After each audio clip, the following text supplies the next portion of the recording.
Estelle Andrew, bonjour. Bonjour. Estelle tout court, parce que ça va être bizarre si je t'appelle Estelle Andrew à chaque fois. Estelle Andrew, bah oui, c'est... Mais en même temps, c'est stylé, comme c'est un nom anglais, je trouve que c'est... Bah c'est ça, moi je m'appelle Estelle Andrew quand je me présente. Et puis du coup, t'as même pas besoin de te trouver de pseudo, parce que ça fait stylé direct. C'est vraiment ton nom Oui. de famille? Oui, Andrew, Oui. c'est ça. Bah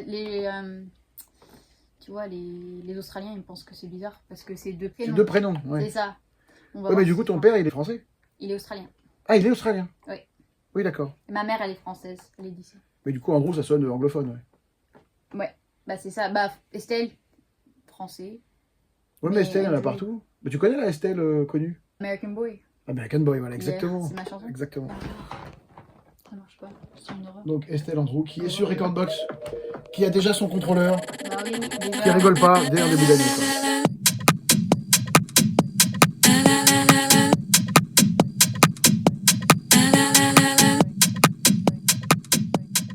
C'est pas du tout ça l'interview que je fais normalement, hein, mais je me suis dit que comme ça... Ça marche, c'est juste à... Je pourrais mettre des bouts de... Du coup, c'est une interview DJ, hein, donc Oui. reparler un petit peu de musique, mais enfin un Oui. petit peu du fait que tu fais de la musique, mais surtout du DJ, mix. Et est-ce que du coup, tu as déjà mixé Pour des gens, avec ton DDJ devant des gens, oui? devant des gens, un petit groupe de gens, des amis, c'est tout. Que me vraiment dire que moi je suis DJ, ça déjà ça me fait peur parce que ce monde c'est impressionnant. Comme tu penses que ah oui facilement je press start, easy, ouais whatever. Mais vraiment il faut que tu t'enchaînes, tu te répètes tous les jours et tu te mets dans ce monde et avoir la confiance et avoir la confiance en toi pour ramener de l'ambiance à les gens.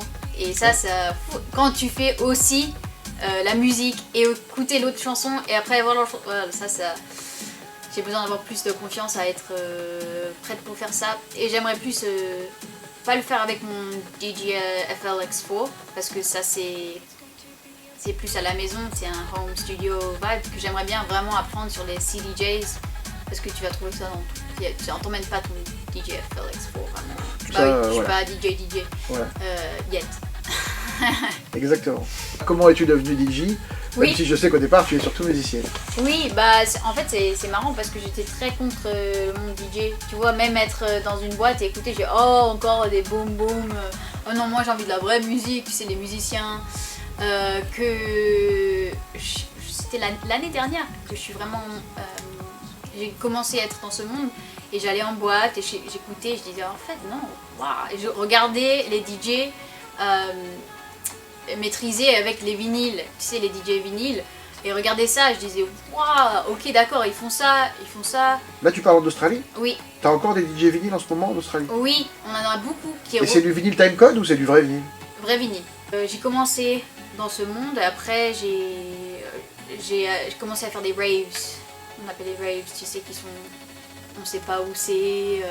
En il te Australie, dit le toujours code, oui, il te dit où c'est le jour 2, t'as droit de te faire rentrer, tu payes en ligne un petit peu, et après c'est une ambiance super, il y a de l'art partout, t'as des DJ que tu connais pas, c'est pas forcément les DJ que connus, tu connais bien. Bien sûr, non, mais C'est ça juste des existe DJ, ici. Hein, c'est ça, et ils sont des DJ qui aussi débutants, qui vont essayer ça, ou après t'as un line-up de fou, t'as plein de gens différents qui essayent et ils s'amusent bien. Et c'est plutôt hardcore, hardstyle, trance, des choses comme ça? C'est house, beaucoup de house. C'est house, d'accord. Oui, mais tu peux trouver des raves qui sont plus hardstyle, D&B, mais j'étais plus dans la house et j'ai commencé dans ça et après j'ai écouté plus d'artistes, après j'ai dit bah... C'était aussi beaucoup de la radio. Quand j'allais au boulot, ma voiture elle n'est pas Bluetooth où je peux pas mettre mon téléphone dedans. Alors ça me forçait j'ai dit je me forçais à écouter la radio. Il y a une radio en Australie qui s'appelle Triple J et t'écoutes, il y a que de la musique, il y a pas de pub parce que c'est avec la ABC. Du coup, ils mettaient plein de chansons tout le temps et ça me forçait à écouter même si j'aimais pas. Alors il y avait la chanson de Skrillex qui avait fait le mix de Fine Day. Oui. Et ça, quand je l'écoutais, je disais oh, c'est une horreur ça, j'aime pas. Oh, il faut que je l'écoute encore. J'écoute. Après, c'était ma chanson préférée. Le matin, quand il mettait ça, je savais bien qu'il allait mettre. Tu sais que je t'ai fait une playlist là, par rapport aux discussions qu'on a déjà eu de trucs à te faire écouter. Parce que tu sais que Fine Day, en fait, c'est un classique. Oui, c'est un classique. Qui, moi, ça m'a interpellé parce que je connais l'original et que du coup, puis en plus, j'adore Skrillex. Donc, quand j'ai vu. C'est-à-dire que c'est pas Skrillex tout seul, je crois. Non, je crois qu'il y a Fred Again dessus. C'est possible que ce soit avec Fred Again ou avec. Faut tête. Boys Noise. C'est pas Skrillex, c'est Boys Noise. Oui, Ouais, je crois que c'est Skrillex et Boys Noise ce morceau. je crois que t'as raison. Parce que Rumble, c'est les trois. Et du coup, donc Mais- là on en est à comment tu t'es intéressé à la musique électronique. Bah c'est ça, et après, j'ai vu Skrillex, pas longtemps après, il y a un an, pour 20 dollars à Bali, dans une piscine, et j'étais hypnosée de cette ambiance, après je suis vraiment intéressée à comment les DJ marchaient, j'allais tout le temps en boîte, pas pour juste sortir, pour juste aller voir la musique, aller voir... faire des festivals, j'ai même pas fait un festival, c'était la première fois l'année dernière en Australie près de janvier, et pour Noël j'ai dit bah tu sais quoi, je vais m'acheter un DJ FLX4, même si je savais que j'allais partir en France, même si je vais partir là-bas, je vais juste essayer, parce que j'aime bien me mettre apprendre un petit peu plus dans tout. J'étais dans un groupe de rock, c'est pas mon style, je sais bien, mais j'étais très intéressée dans ce milieu quand j'avais 17-16 ans. Après ça, j'ai dit, je crois que c'est pas mon délire. Après, tu sais, commencé un petit peu dans tout. Et j'ai écrit mes chansons et j'ai réalisé que c'était plus dans le funk, le soul, les choses qui bougent. Après, la musique électro, de tout, ça bouge. Et je dis, ah, bah en fait, ça m'intéresse beaucoup parce que c'est pas que la rythmique, il y a aussi tout. Et aussi l'ambiance qui crée. J'aimerais bien être, tu sais, devant, faire ça, avoir une ambiance. Et c'est la connexion, tu vois, et la connexion qu'ils ont les DJ quand il y a une chanson que quelqu'un connaît, ils sont waouh, ouais, wouh. Ça c'est incroyable. Alors j'ai commencé avec des petites vidéos YouTube, comment mix deux chansons ensemble. Après c'est comme ah ok, en fait c'est très simple, mais c'est vraiment ton mix qui crée ton personnage DJ. Quand t'écoutes une chanson, un DJ, et tu dis ah bah je savais pas. Je pensais pas la mettre comme ça avec cette chanson là, ou comment ils ont mis une autre ligne de eux, tu sais. Mais la seule personne que je trouve qui crée cette ambiance, qui a en fait un petit peu changé ma vie à propos de la musique en tout, c'est Fred Again, et comment il peut changer un texte si simple avec juste des mots et avec juste une note, tu vois, une note, un drone en dessous, et comment les gens peuvent ressentir une émotion si intense ou être dans cette expérience, que toutes les chansons ont une expérience différente. Tu vois, il écrit quand il est dans un bus, quand il est dans l'avion, quand il est, tu sais, il s'assoit dans un parc, il écrit sa chanson comme ça, vite fait, parce qu'il est dans l'expérience, il se met dedans. Et ça c'est vraiment, ça m'inspire, tu vois, de avoir des gens aussi ressentir cette expérience sans forcément les forcer dedans. Juste à dire, à écouter sa musique comme ça, à voir le vibe, tu vois. Et il a fait ça dans tout est différent, toutes ses chansons sont différentes. Moi, l'Australie, pour moi, c'est Tina Arena, je dis pas de bêtises. Tina Arena, oui, j'ai Tina travaillé Arena. avec elle. Ah, tu l'as connue en vrai? Bah, j'étais dans la Australian Girls Choir, et je travaillais pour Australian Girls Choir, c'est la chorale nationale pour les filles. Et on travaillait avec des artistes comme ça, Tina Arena, j'ai fait la tournée avec Hugh Jackman, j'étais choriste, et après j'ai géré les profs, et j'étais prof là-bas aussi, et j'ai fait ça 5 ans après d'être au lycée, mais j'étais avec eux quand on est arrivé en Australie, quand j'avais 8 ans. D'accord. Après. Alors ça faisait 16 ans en tout avec eux. Alors c'était bizarre de revenir ici, et là ça fait 4 mois que je suis pas avec eux du tout, rien relié. Mais en tout j'avais des très belles expériences et opportunités avec eux que tu peux pas trouver autre, Bah oui, tu oui, vois, c'est génial. facilement, et c'est avec eux aussi que ma passion de la musique ça a vraiment fourni. Tina Arena, bon, Kylie Minogue, Oui, Kylie Minogue. Danny Minogue, que j'aime encore plus. Enfin, Danny j'aime bien Minogue, les deux, oui. mais disons que Danny, c'est encore plus club, Mm. je trouve. Enfin, moi, les albums que j'ai sont vraiment club. Stromae, c'est un des artistes que j'adore le plus, et il est pas français. Mais Non, il est belge, mais francophone. oui, c'est ça. Est-ce qu'il y a un morceau déclencheur, un morceau qui t'a donné envie de faire ça? C'est marrant parce que je suis très aussi dans le milieu, c'est absurde, la musique qui est un petit peu comme... C'est stupide, tu vois, c'est stupide. Oui. Que tu te dis, mais c'est complètement... C'est de l'art dans ce milieu où c'est vraiment... T'es un personnage, c'est Rose Girl, c'est... Elle est un cheval, elle met un masque de cheval, et d'accord. tu la vois pas sans. Et elle a une chanson qui s'appelle My Bond, My Rules.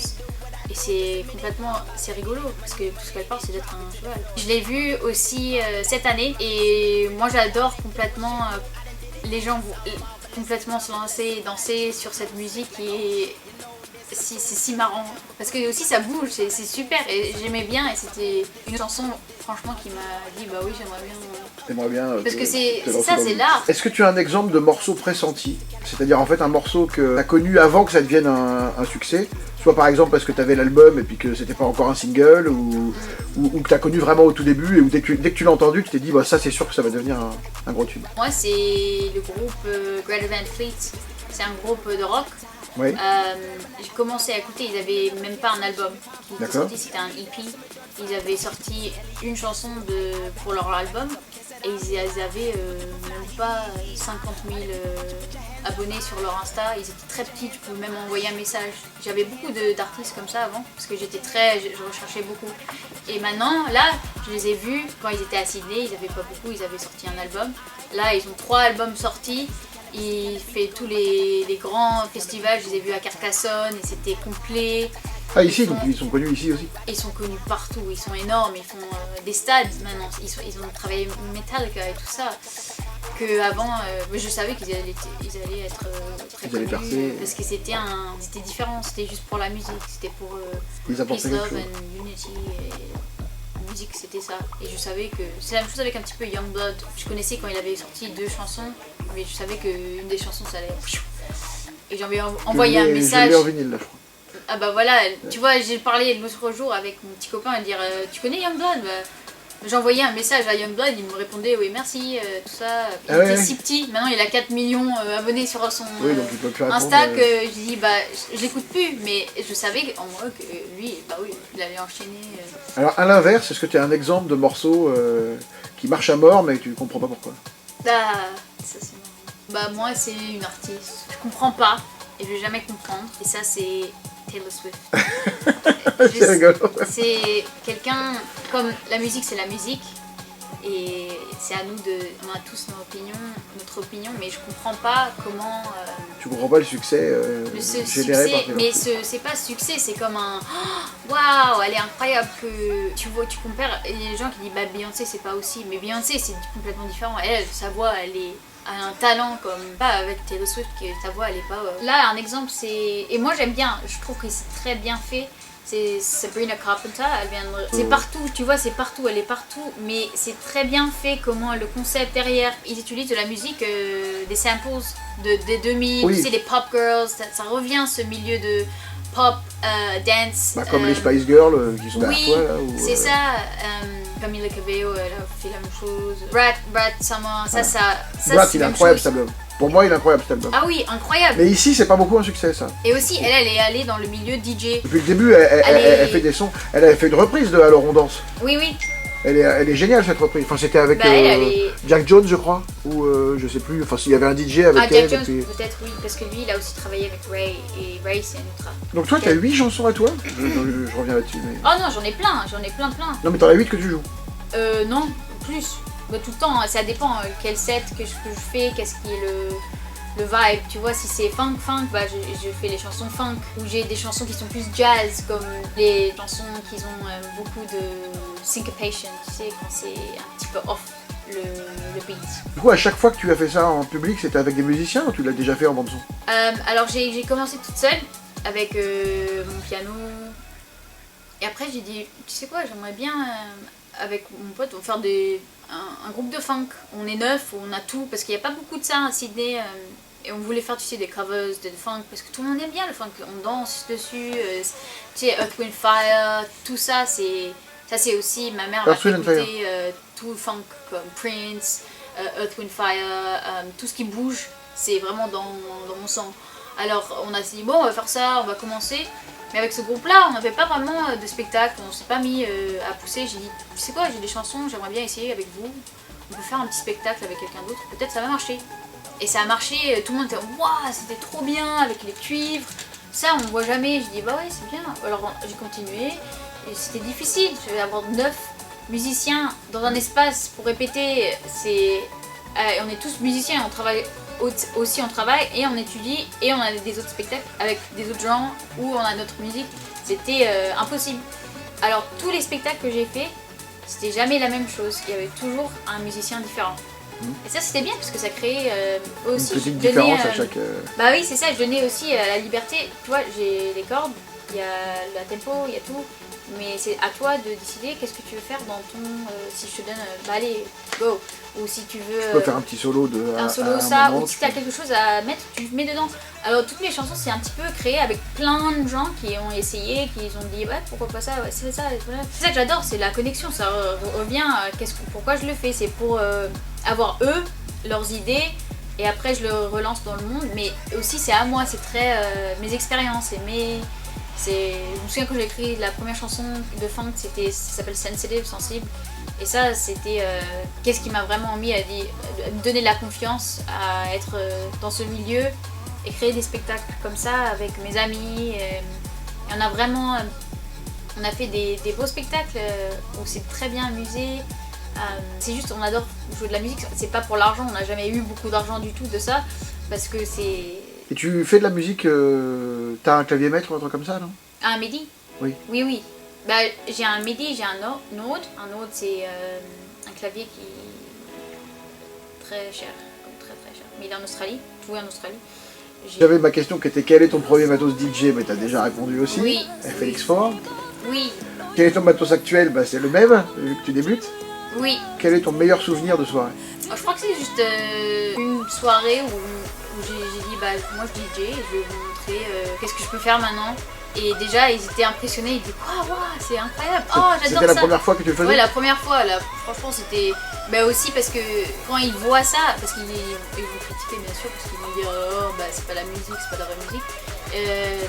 D'avoir mes amis dire oh non c'est pas mal, peux t'imaginer dans ce milieu. Je dis ok d'accord c'est cool. Et j'envoyais aussi des vidéos à mes amis, à dire regarde j'ai fait un mix de ça, qu'est-ce que tu penses? Et dire oh non ça fait vraiment que t'es pro ou un truc comme ça. Je dis mais non tu comprends pas, c'est pas pro, parce que si tu vois les vrais DJ, mais avoir tu sais cette connexion, avoir eux être heureux et pas dire être heureux et que le public soit heureux avec toi. Oui, enfin, et bien sûr je sais que eux ils vont dire la vérité, que ils vont dire bah c'est bon mais peut-être qu'il faudrait que tu ailles chanter encore parce que ça c'est un petit peu nul.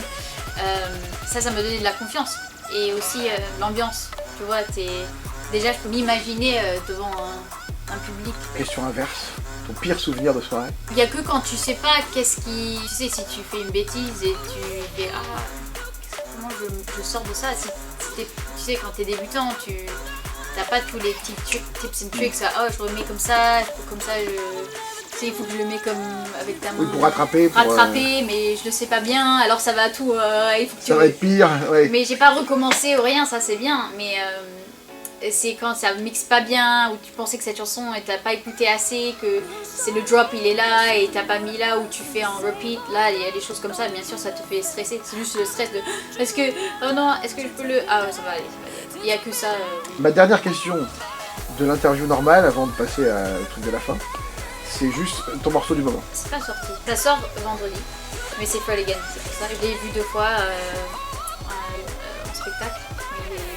Il l'a joué en avant-première en fait. Oui, mais il a pas sorti, mais tu vois des petits bouts et ça s'appelle A Piece of Me, mais Peace comme Peace. Et c'est incroyable cette chanson, j'ai pleuré 2 fois quand je l'ai entendue. Donc l'interview classique est terminée. Ah si, j'ai une question subsidiaire quand même. Oui. Tu vas être du coup le 38e ou 39e, je sais plus, Passion DJ. T'es que la 3e fille. Ah. À ton avis pourquoi? Bah y en a pas beaucoup DJ du tout. Mais je sais.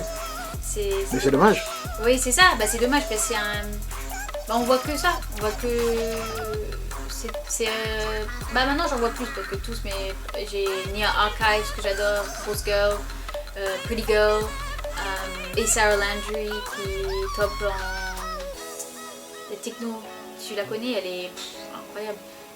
Ça commence maintenant. Mais proportionnellement, il y en a quand même toujours beaucoup moins. Ah beaucoup moins, ça c'est sûr. Je vais te poser 10-12 styles de musique, et quelqu'un vient te demander un morceau. C'est quoi le premier truc qui te vient à l'esprit? The Dance, Head to Roll. Head to Roll, Head to Roll. Je sais plus ce que c'est le groupe. C'est Yeah Yeah Yes, 3 Yes, je crois. Ouais. Skrillex. Australie Super. avec ce Fine Day. Black Eyed Peas peut-être. Shut Up, cette époque-là. Oui. Chaka Khan. I'm everyone. Bah, Earth, Wind and Fire. September. Do you remember? Donna Summer. Imagine. Ouais, Carbone. Ouais. Ouais, Zouk Machine. Generation, ouais, ils étaient incroyables. Whitney Houston. I have nothing, nothing, nothing. If I don't have you. I have nothing. Je te connais pas, je crois. Pas un DJ. Parce m'en que veux. ça, c'est. Donc on va finir l'interview avec toi qui me dis que je suis pas un vrai DJ. C'est ça. Bah oui, il connaît pas I have nothing. Bon bah c'est triste mais je t'en veux pas. Merci Estelle Landreau. Bah maintenant, il faut que tu regardes Whitney Houston. Mais j'ai le best-of, donc avec un peu de chance c'est dedans, mais c'est pas une Bah qui oui, m'a marqué. ça c'est. Ouais, Mais non, merci. à bientôt.